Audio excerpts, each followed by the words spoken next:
welcome back to Friendsim 2, our Path to Salvation. We're about to play our second quiz. Let us get right back into it, shall we? But you don't have time for this right now. You can already play the stupid game. Excellent. Allow me to get set up. My dear reader, I have always strived to be fair with you.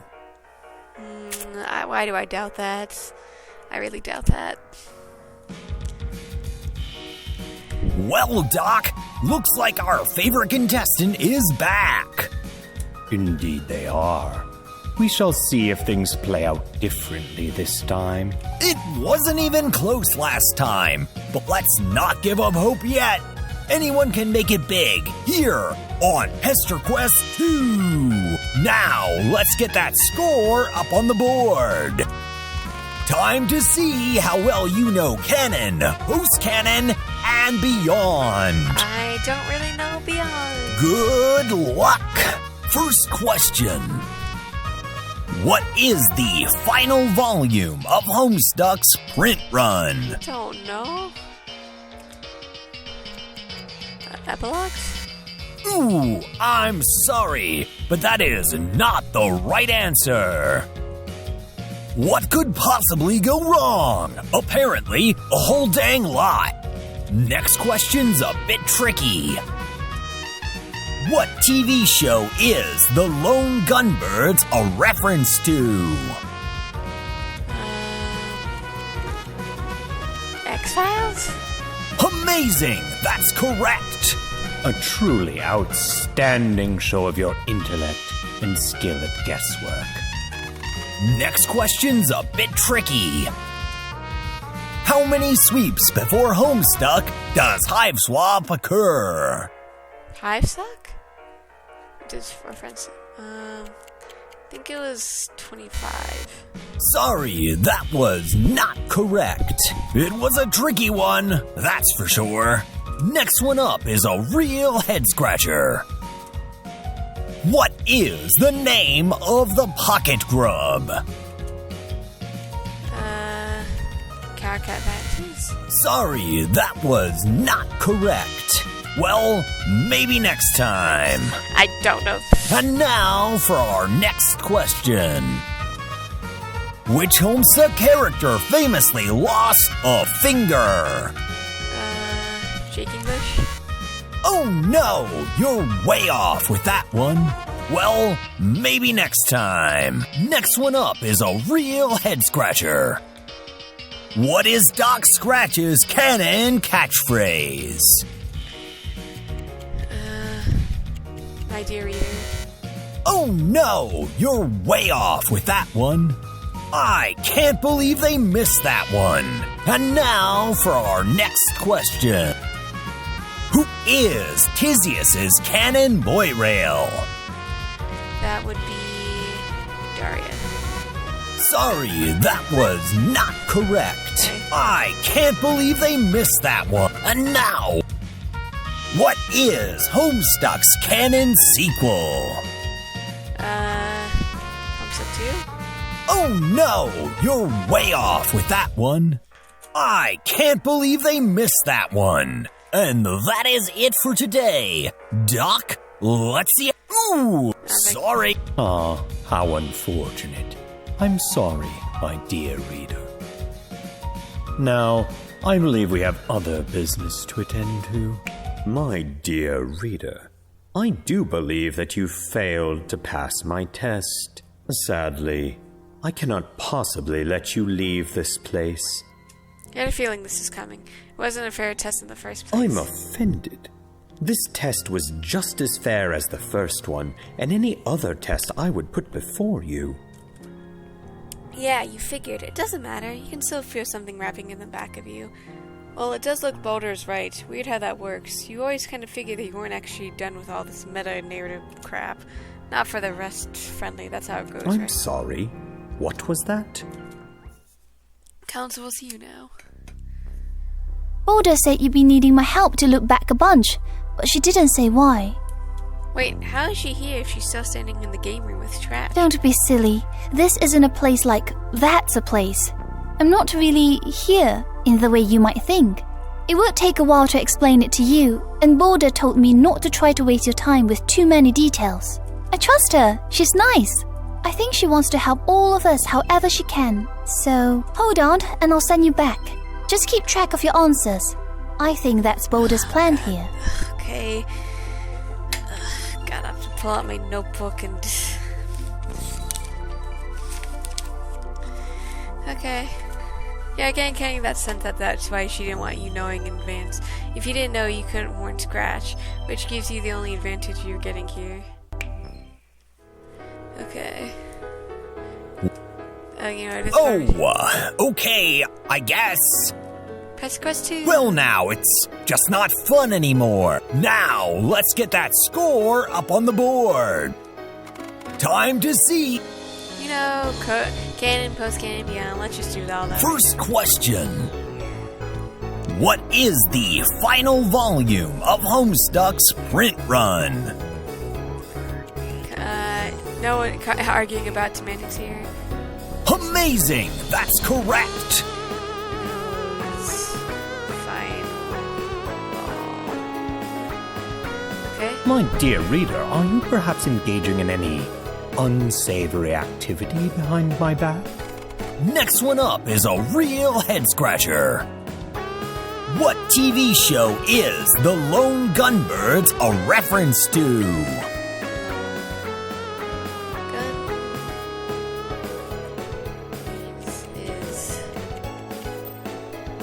I would read the text, but I need to pick that. How strange. This isn't how I foresaw this at all. Next question's a bit tricky. How many sweeps before Homestuck does Hive Swap occur? I'm just writing this down in case there's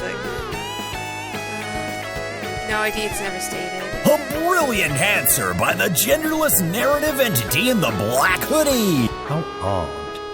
Our next question is, what is the name of the pocket grub? Name for the rusty spot of African rocket in Liberia. A brilliant answer by the genderless narrative entity in the black hoodie. How odd. Our next question is, which Homestuck character famously lost a finger? No one. This was a joke stated by a fan. Correct! How do they do it? How odd. Next question's a bit tricky. What is Doc Scratch's canon catchphrase? I have the most excellent one. Seriously, this is the one. Amazing! That's correct! How odd. Our next question is, who is Tizius's canon boy rail? No one. Technically, this is a fan thing. A brilliant answer by the genderless narrative entity in the black hoodie. How strange. This isn't how I foresaw this at all. And now for our next and final question. I was gonna say some of these are tricks. What is Homestuck's canon sequel? Homestuck Brown Canon, kind of complicated, unofficial, but not canon. Amazing! That's correct! How strange. This isn't how I foresaw this at all. Glad I didn't actually have to write any of these down. And that is it for today. Doc, let's see how they did. That is amazing! A perfect score! Interesting. Now, I believe we have other business to attend to. Well now, this is most unexpected. My dear reader, is there something you want to tell me? What is he talking about? Didn't you finish the game? Didn't you win? In fact, you did. Which is, interestingly, the source of my confusion. How, in fact, did you manage to win? You just answered the questions the right way. It's not like you cheated or anything. And he must have made the game winnable, right? Actually, I never made that specific claim. Scratch turns to Damaria and tenses fingers thoughtfully. Oh, Damara, did you happen to have anything to do with this? No, Mr. Scratch, absolutely not. Now. You know how I feel about lying. I think that maybe you need another object lesson in what happens when you defy me. No! I'm so sorry, Mr. Scratch. I swear I didn't have anything to do with this. I don't believe you, Damara. I think it's time for you to pay your old friends a visit once again. No! Please don't do this. Scratch takes a step toward Damara and reaches out. I'm sorry. You know that in some ways, this hurts me far more than it hurts you. Hey, cue ball, fuck you! Warning, sudden loud noises, so be prepared to turn down your mic. And or what headphones. is the meaning of this? The sound of the crowbar whistling through the air cuts into the silence as Trizia swings it in a tight arc. It connects with the side of his head and shadows, and you clap your hands over your ears to block out the thunderous noise that rings out as Scratch collapses to the ground in front of Trizia. Trizia stands over his body and waits. You wait, as if there's something that's supposed to happen next, but nothing does. Holy shit. Can't believe it. He's not moving. Scratch just lies on the floor. Scratch's body lies on the floor. His cue ball head is cracked wide open and some kind of vicious deep green fluid leaks out onto the carpet. Are you okay? I'm fine. It's finally over. It's finally over. You're still processing this. Scratch is actually dead and he's not moving or turning into something else or anything. Wait a minute, what about your powers? Now that Scratch is dead and maybe you'll get them back. You close your eyes and concentrate. If you can just reach out and connect with everything again, maybe... But you can't seem to feel the way that you used to. I don't think your powers are coming back. He hit you pretty hard with that thing. How the hell did she even know about that? Baudelaire winks and you think back to the pile of papers she found down in the crawl space. Hey, speaking of that, how many more pages of that thing are there? Baudelaire shrugs. It ends as soon as you step through the portal, so I guess that's it. Well, then I guess it's time to hit that portal and get back home. Does anyone know how to work it? I do. He showed me how to do it a few times, so I could perform my duties to him as his handmaid. Well, this is the last time she'll need to do it, and after that, no more handmade anything. Demira smiles at you. Yeah, I'll go get it ready. Before Demira leaves the room, Trizia walks over and speaks to her quietly, so quietly that you can't make it out. When she's done, Demira nods. Of course. I'll tell them in a minute. I have to do this first. Okay, cool, time to go. You start to walk toward the door, but then you hear Trizia behind you. Wait a minute. You know I'm not going with you, right? You had a feeling that actually might be what she was going to do. As much as you want to bring Trizia back to you so she can live in safety, you have a feeling that isn't really your style. There are people on that planet. If I can be here to help them, then I'll do it. This place, it feels like it has a strong connection to some very old power.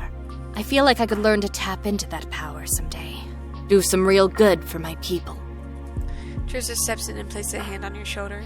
You can see that her concern in her eyes fret for on Eternia. I don't know what's going to happen, but I know that I can figure it out. I can make a difference. Watch over them. Thank you.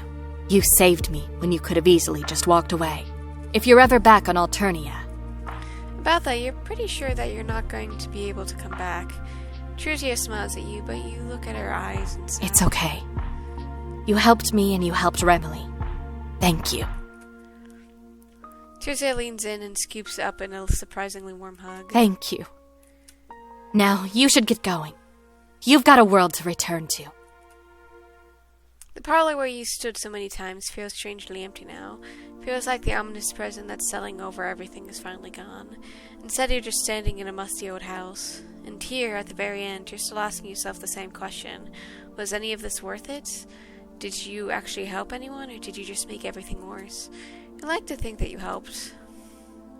In the attic, Demia stands at the portal, a portal that now hums and glows with a halo of energy. Oh, good! You're here! Damara can pick up each of your friends from a given location, but she's going to have to do it one location at a time, then send them along to your Earth. Alright, let's do this thing. Also, something to be aware of. Boulder shifts and looks at you nervously. This is a one-way street. Getting into the locked timeline takes a lot of energy, and we're not going to be able to recalibrate the portal more than once for each group of people. So basically, he made you bad and not lie in Her it? humanisms are a little silly, but yes, basically. Oh, thank Empress you kept your promise. I've been nothing but nerves waiting for you the last few cycles. Hi, Gallic. Well, he's gonna be safe now.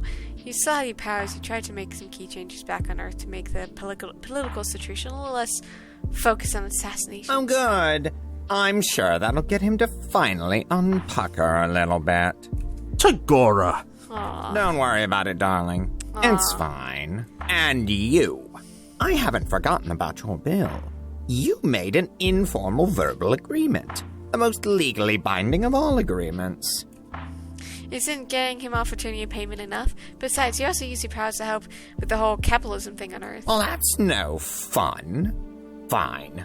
Let's go. Oh, Zizi, this is amazing! And just think, we'll be in a new world before you know it.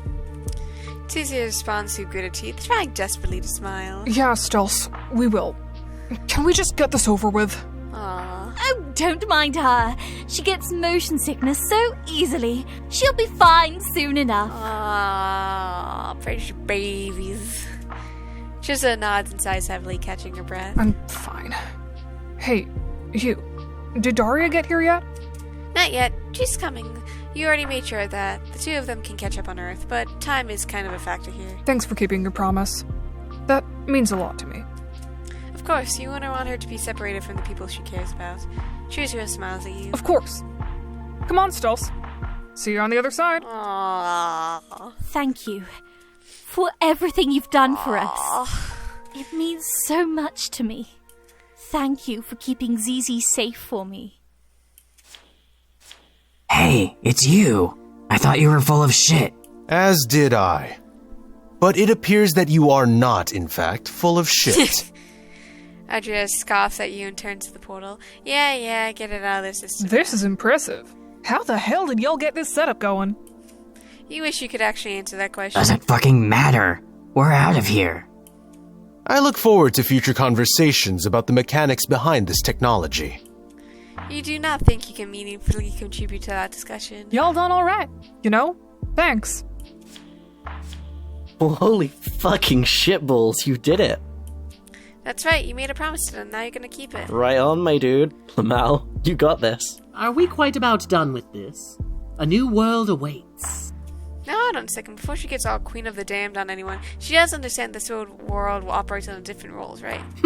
No murdering anyone. I assumed as much. No murdering anyone. Very well.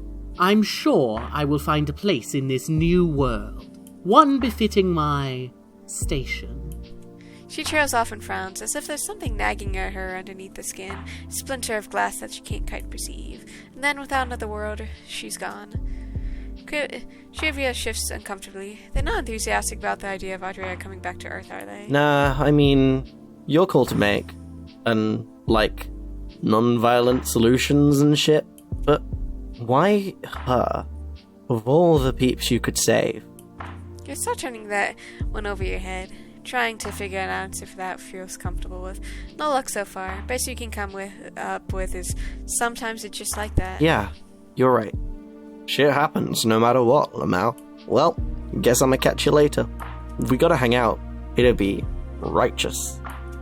You assure Sylvia that you'll definitely hang out with them, and it will be in fact righteous. Right on, my agenda friend, bro. Hey there! Ooh. You wave cheerfully at Washani and look around at the attic slowly, taking everything in. Hey, is it weird that no one seems to be reacting at all that strongly to this whole thing? I mean, we're used to random drone murders and being ruled by an interstellar tyrant. This is just another walk around the block. I'm just excited to get to hang out with everyone again. Rania and Daria and Lanera. She makes a face realizing what she just said. Not that I care about that. Yeah, sure that she'll enjoy Earth. Her newfound interest in tabletop games and the whole being an alien thing will make her a hit at the Comic-Cons. It'll be just like BeastCon. But with slightly less murder. Mishashi frowns. That's okay, I guess. Wanshi out. Wanshi rushes forward excitedly, disappearing into the portal. But Ninkri hangs back, frowning. What about Elward? You look back quickly and frown. You're not actually sure where Elwood went. After she left the bar, you didn't see her again. I thought she might do something like that. Well, good luck, I guess. Wherever it takes her.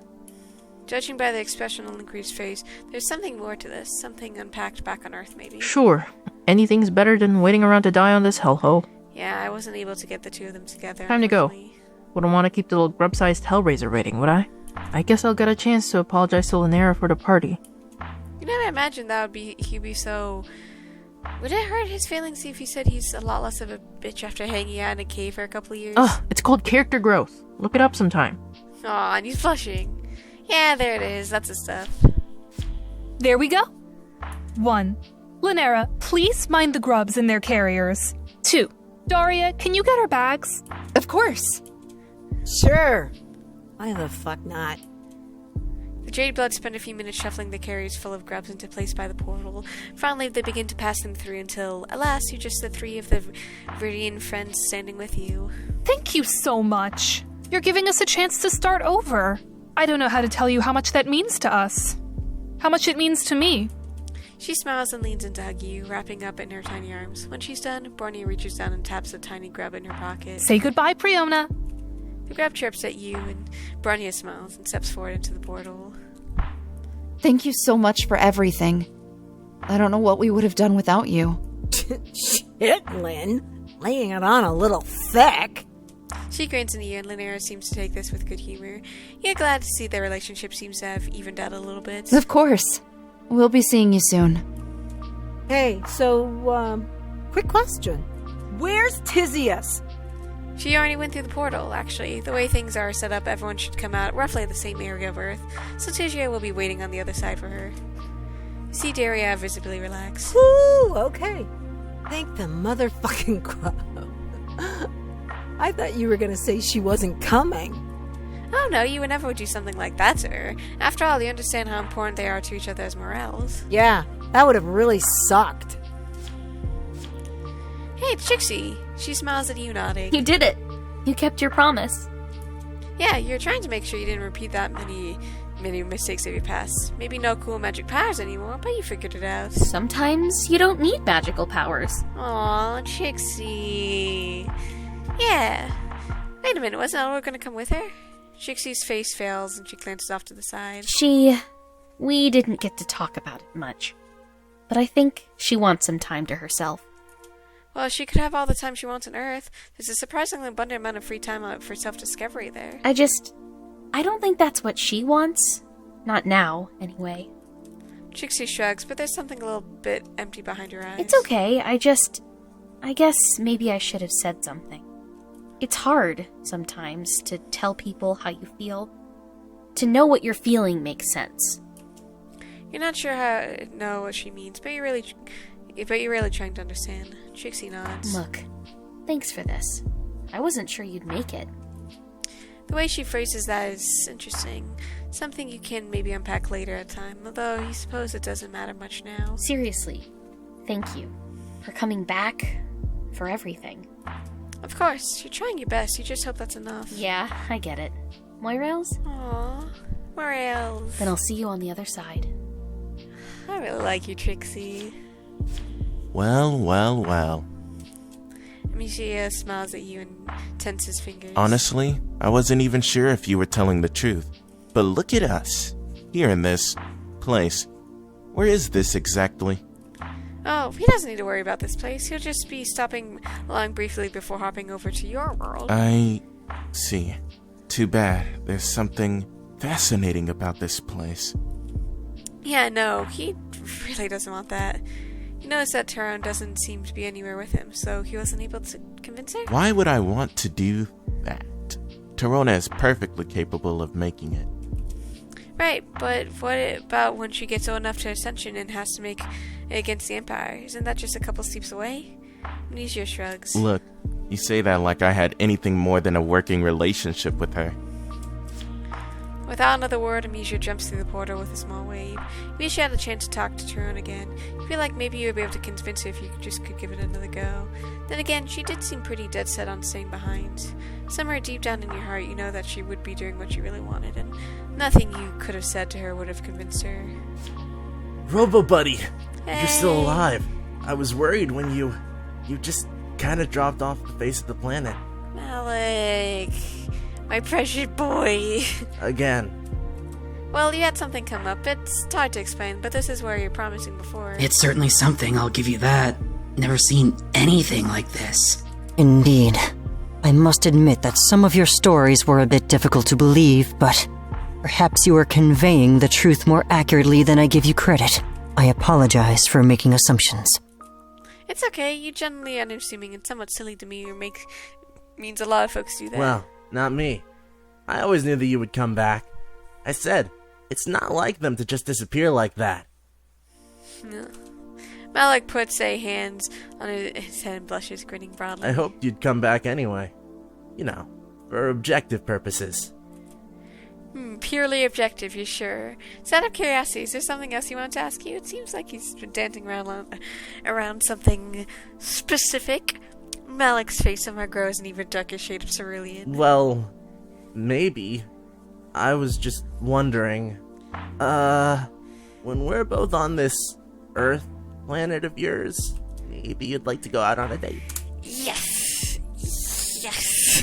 He's a precious boy. Malik grins at you and clasps his hands together. Holy shit!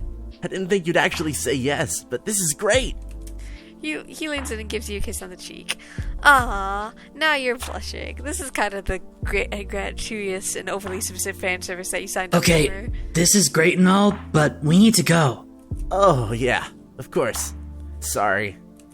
Your service is much appreciated. I hope that we can hang out together on the other side of all of this. Perhaps enjoy some of your Earth-animated media? Yeah, there's this one about giant robots fighting angels that you probably enjoy. It's weird as heck, honestly, but also really interesting. It sounds intriguing. We will discuss this in future detail once we are both safely through your portal. Well, time to go, huh? You'll see her once you're back on Earth. Yeah. Look, I'm sorry about before. I was wrong about you. You appreciate the gesture. After all you ever wanted was friendship. Well, friendship and other things that aren't friendship, but perhaps related to. Maybe just leave it at see you on the other side. Yeah, seems good. Bye. Lol, look at this fucking noob loser. Just a little grub. So small. God, I don't like these two. They are pretty small if you think about it. Yeah, they're still retained by all the grace and charm that they're famous for, so that's great. Don't need charm when you're this sexy. Be that as may, being sexy isn't gonna keep Folia alive, is it? Wait, that came out. I'll be fine. Got plenty of power from this bulge face. Which is good, but what if something happens to Kruprum? Won't that mean she eventually runs out of energy and die? Furkula laughs at you. That same harsh, grating laughter you've gotten so very used to hearing, weaponized against your poor, tender feelings again and again. No, idiot. Any source of energy is fine. Any electricity at all. Wait a minute, you just had an amazing idea. The sun on Earth. It's a lot less harsh than Arturnia. She might not only be able to be out in it, she might be able to draw power from it. She could be a completely renewable solar power troll. Eris, you never shut up, lol. Speaking of the Eris, she's in...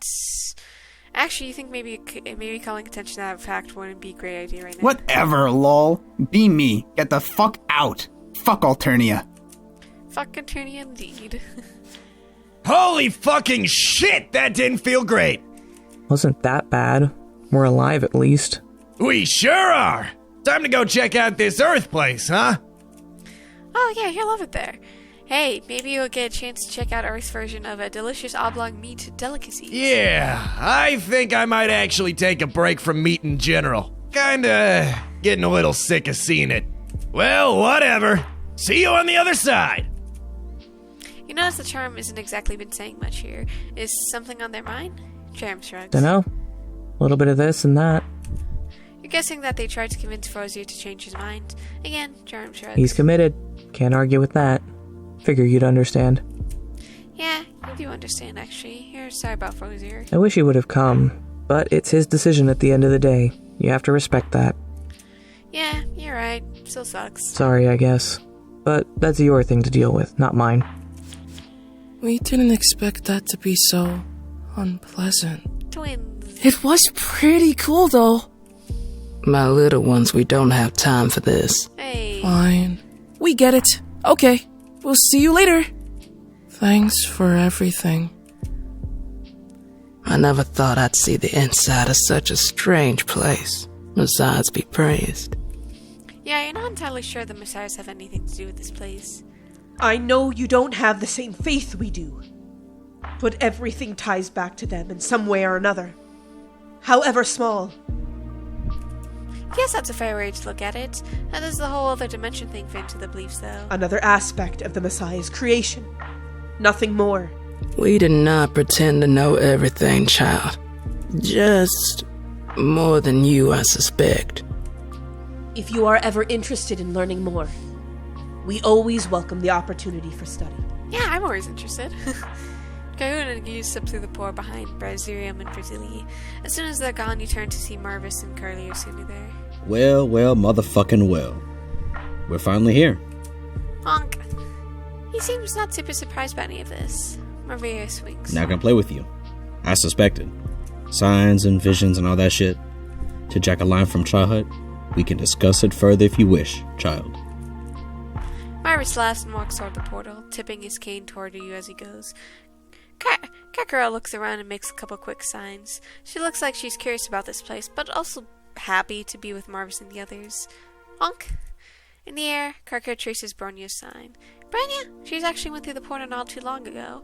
Kakura will probably run into her once she goes through. Given how fast Kakura's hands move as she signs, she's definitely excited by this. Honk. Honk. Kakura motions forward to the portal and she makes a sign that looks like she's ready to go. She nods. And with one more honk, she skips through the portal. You actually kept your word.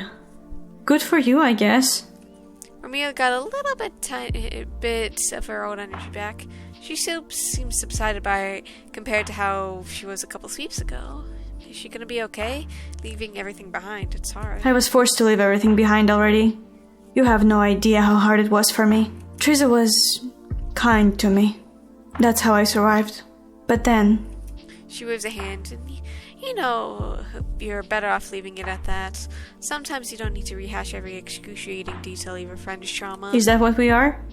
Friends? Sure. You think Romelia's nice, and, well, she has the potential to be nice anyway. Romelia smirks at you and he shakes her head. Away with words, too. How charming. I suppose I can't let this opportunity go. Let's keep in touch. You turn to Demire, who steps forward toward the portal. Is she sure about this?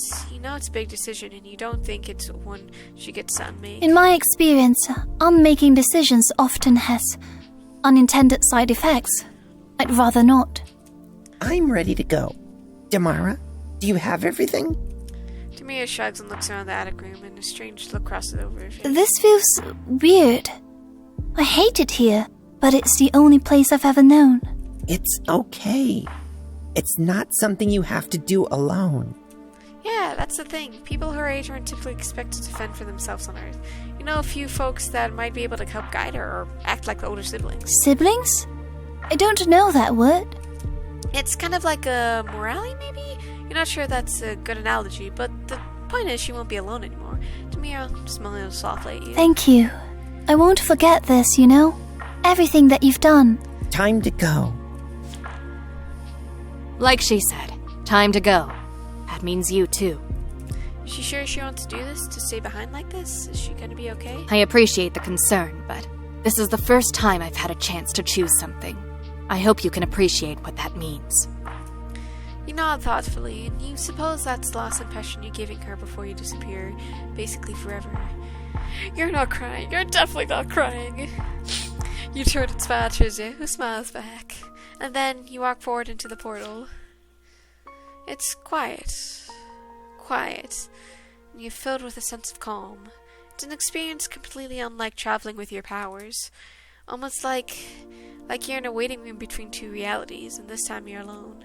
You stop to think back on everything you've done, on all the lives you've touched. Maybe it started as you fulfilling Scratcher's conditions to upgrade his predestined world, but it ended as much more than that. So, part of you wishes that you could stay behind on Eternia to help you with the revolution, but something in the back of your mind tells you that this would be a bad idea. You don't belong on Eternia, and there are people back on Earth who depend on you too. What you could do to make things better in whatever small ways, as best as you could, that's all anyone anyone can expect of anyone else. But now it's time to close the book you've been writing and let yourself others pick it up. You've been really honest with yourself, and this was never sorry to begin with. It's theirs. Close your eyes and step toward home. Thanks for playing. Free of oppressive burden and massive interstellar empire that's controlled so much of their lives, Tagora and Gallic suddenly find themselves with abundance of surprisingly peaceful free time. Gallic eventually compiles and publishes comprehensive history of Eternian Empire, offering unique perspectives into a world that most people on Earth only had heard about in vague rumors. Along with this, along with Tagora's pulp novel, The Talon Beams of Justice, have them busy with conventions and lecture circuits as they provide eager crowds with a rare glimpse into Eternian culture of the historical or popular variety. Back on Earth, Tizrius tells us and Celsa find the system of law that's a little bit different from what they're used to. Interested in how they can apply their experiences on Eternia to Earth, they begin studying law. It's an adjustment. The culture of Earth is different from Eternia in so many ways. They're effectively having to learn it all over again. But at least they're all together. Skyla finds herself taking to Earth, to the wide open plains of the North American Midwest that reminds her of where she grew up and raised Lucius for so many sweeps. Out there, she finds peace at long last. Kanye and Azaria are able to find a place for themselves, choosing to spend a lot of their time traveling. Already used to drifting from job to job, they adapt quickly to a slightly less deadly form of employment. As long as they stay together and keep moving, they seem to be happy with their new way of life. Everyone settles into life differently on Earth. For some, it's a chance to begin a new life, a chance to leave behind the shackles of their Eternian Empire forever. For others, the impression of those shackles never goes away. Sirius is thriving on Earth, carving out a new path for themselves and bringing up a sense of Eternia pop culture to the people of Earth. But Andrea was never able to fully adjust to life on Earth. All the time she spent becoming a good citizen of the Empire failed her, and her escape quickly became a new kind of prison. Marcy threw herself into a rebellion in a way that she never thought possible before. She quickly became one of the revolution's most dedicated soldiers, willing to risk anything to save her comrades or destroy the enemy. Some say that she carried an old grudge with her still, and those who knew her well enough know that she had nothing to do with the Empire. Hey! Trolls might not have had the same social conscience as humans, but on Earth, when Kree and Wishashi finally find something they both wanted more than anything they want, if they wanted to admit, a family. Bonding with other humans and Ontarians from different times and places, they began to realize that their similarities far outweigh their differences, and that here on this unfamiliar planet, they might be able to find a home. Without a mother grub, the population of Eternians on Earth is always going to be limited to the groups of grubs that came along with you and the ones made using the tech in the old Lenion lab. But Barney and Lanier are committed to giving them the best possible chances as a part of society on Earth, rapidly learning an entirely new set of cultures in order to teach their pupils. Daria still suspected her quad mates, but she decided on a different path, joining Tizrius and studying law and the systems that's so rapidly changing on Earth that you had such a profound influence on. Free from her obligations on Eternia, recording industry, and her commitments to the rebels, Trixie is finally able to find some measure of peace on Earth. Fearing, even if Trixie no longer wears a mask, the ideals it represented will live on beyond any one individual. For now, Zephyros wears it, carrying forward on the fires of revolution as he speaks out against the Empire. His history with Dermic and the rebellion might be a complicated one, but when he's on stage and the lights dim, there's nowhere else he would rather be. Zebra remains on Eternia, forever locked in the prison of his own making, unable to enact his vengeance on Trixie's friends without risking his own calling, and he continues to simply exist. He'll never be free because to be truly free he has to let go of the desire to control others, something he could never truly bring himself to do. Edward is still trying to figure out who she is and what her place is in the world. She continues to travel Eternia, looking for some way to escape, even if it's only for a few minutes at a time. Amnesia continues their pursuit of an art on Earth, finding the traditional medium of paint and canvas to be stifling. For someone who used to be painting with the very essence of life itself, mere oils and acrylics are hardly enough. Fortunately, out in the vast expanse of more open grasslands, they find lots and lots of feral hogs to provide raw materials for the latest masterpiece. But what happens to Tyronia?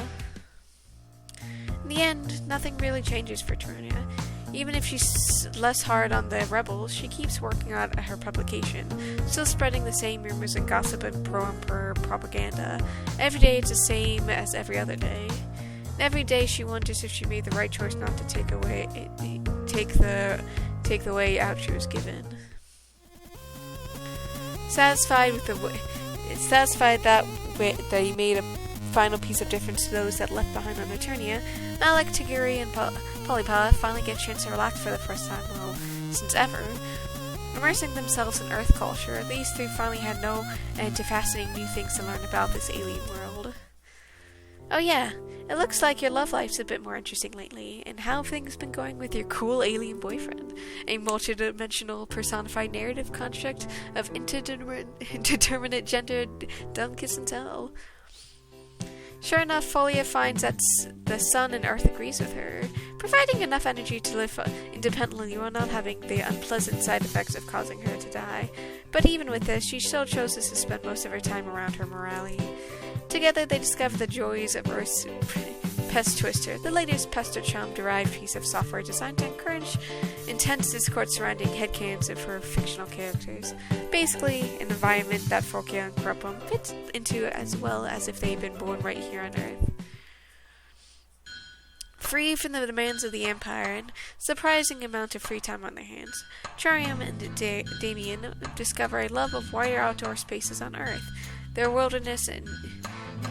vast wilderness is a fittingly far cry from the cramped confines of their former home. Back on Eternia, Falzir continues the study of his communalism, hoping to one day spread his messages to the masses and spark people's revolutions against the Eternian Empire. Marvis quickly finds himself and comfortably slipping into his new life. The same talent for performance and larger-than-life stage presence helps him find a place among the humans and trolls on Earth. Part of him will always wonder about the life back on Eternia, and whether or not he made the right choice for everyone by leaving, but it'll always be only speculation. The journey through the portal severed his last ties to the broader connection beyond his own experiences. No longer tied into the rushing current of narrative awareness, he finally is able to live a life that he chooses, unpredicted and always interesting. Carhart has a hard time adjusting to life on Earth, even if the peaceful environment is a pleasant one. The adjustment from Eternia is sometimes a struggle. Fortunately, she doesn't have to do it alone. Yeah, that does sound really nice.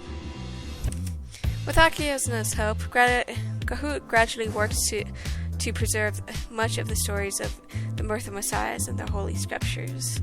In times, others, both trolls and humans alike, decide to seek them out for spiritual guidance, leading to a small but devoted following forming on Earth.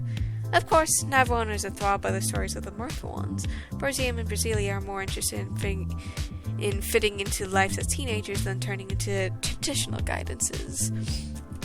In fact, their unique style and flamboyant personalities have made them both celebrities in their own rights, setting and changing trends as fluidly as one season and flowing into the next. Back on Earth, Karkia is finally able to reunite with Brawny once again. Even if Karkia has gone up a lot, she still remembers the kindness that Bornea showed her, and the influence that the Jade Bloods had on her early life. Even if Bronia's life is a little bit more complicated than ever, she happily is able to spend time once more with the little purple blood she took in all those years ago. Amelia is free from a grip on the Empire, but her experiences and severance of theirs change her. Seeing the world from the whole new perspective, then suddenly free of it all, Amelia struggles to find who she is. She turns increasingly back to her art, striving to make a more original identity and give a voice to her unique experiences. And even though she finds modest success as an artist, catering to those with an interest in Eternian culture artifacts, she still struggles with trying to define herself as both an artist and in person. Perhaps one day she'll be comfortable at the center of her social circle again, but that day is not now. Change might be coming to the people of Eternian Empire, but it's a slow process. So many of the people caught in the middle of it are just trying to get by. Figure continues flying for the Empire. His job is mostly boring, but the chance to soar on the edges of the clouds continues to draw him in. Still, he wonders sometimes if he made the right choice, wonders about what his strange friend sent him all those weeks ago, and somewhere deep inside a spark lights. CBD keeps fighting for the rebels. Every day a fight survived against overwhelming odds. Maybe it's not the fight he'll be able to win, but at least he has a way to try. He doesn't have to fight alone. The rebels' ranks grow day after day, bolstered by the defection of the Iris herself. The question of revolution gets asked and answered again and again, day in and day out, until everyone is free. Finally, free from the shackles of her narrative destiny and Doc Scratch's influence, Demiria realizes that she has no idea how to actually live anything human approach to a normal life. Fortunately, she doesn't need to do this alone. Bodia promises to support her however she can, and Adria soon learns that her own ancestor is now on Earth. Together, they act like a pair of big sisters to help Demiria learn how to live in Earth society. Sometimes, when the nights are long and quiet, Demiria thinks back on her life that's in that impossibly old house, and she's glad that she survived. But what about you? Years in the future, but not many. Years pass from when you brought your friends back in with your unlocked timeline. Years from where they learned in their lives on the Earth to become a part of the history of this place, completely cut off from everything they once knew. Can't help but wonder, what happened to Eternia when you left her behind? She has a nice outfit. You hear someone shifting on the grass behind you and turn around quickly. Your keenly tuned reflexes honing in on the fact that this someone has been standing there for several minutes.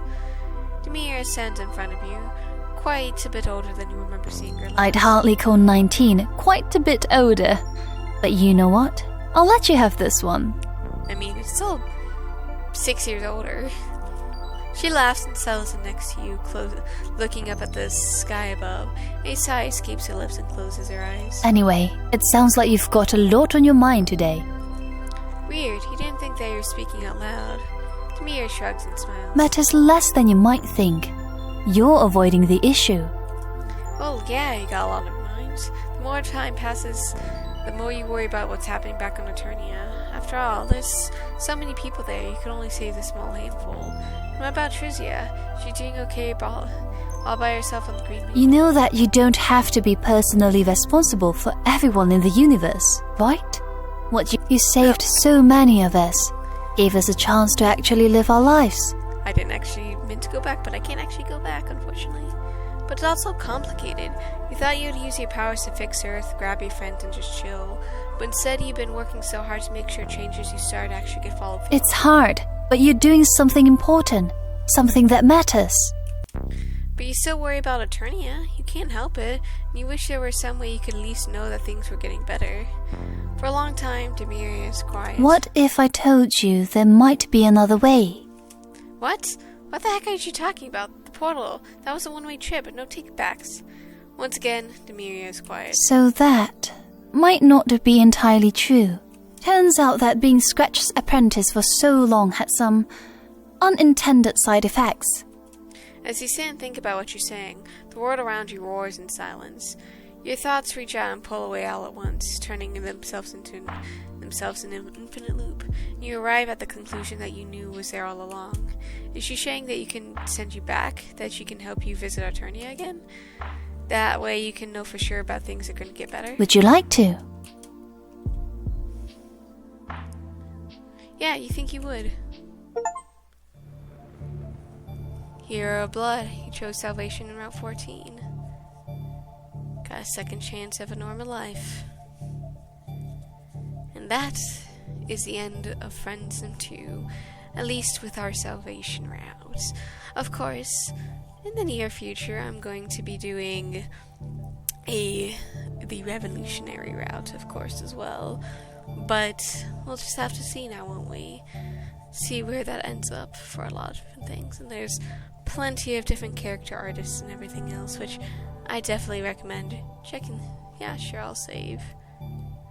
Just because I can. I'll do it in slot 8. Thanks for playing. We here at Studio June hope to enjoy the game and hope to see you next time. Let's actually look at the gallery of just things we've collected so far.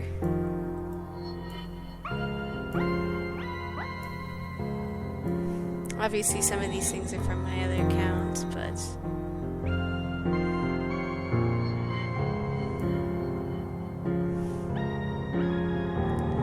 into the world. Decent amount of things unlocked. I'm guessing some of these are from Revolution-based images as well. But that's. I hope you guys enjoyed, and I hope you guys have a good day, night, week, month of your lives, and may the stars forever guide your path, wherever it might lead you into the future. Hope to see you guys again next time.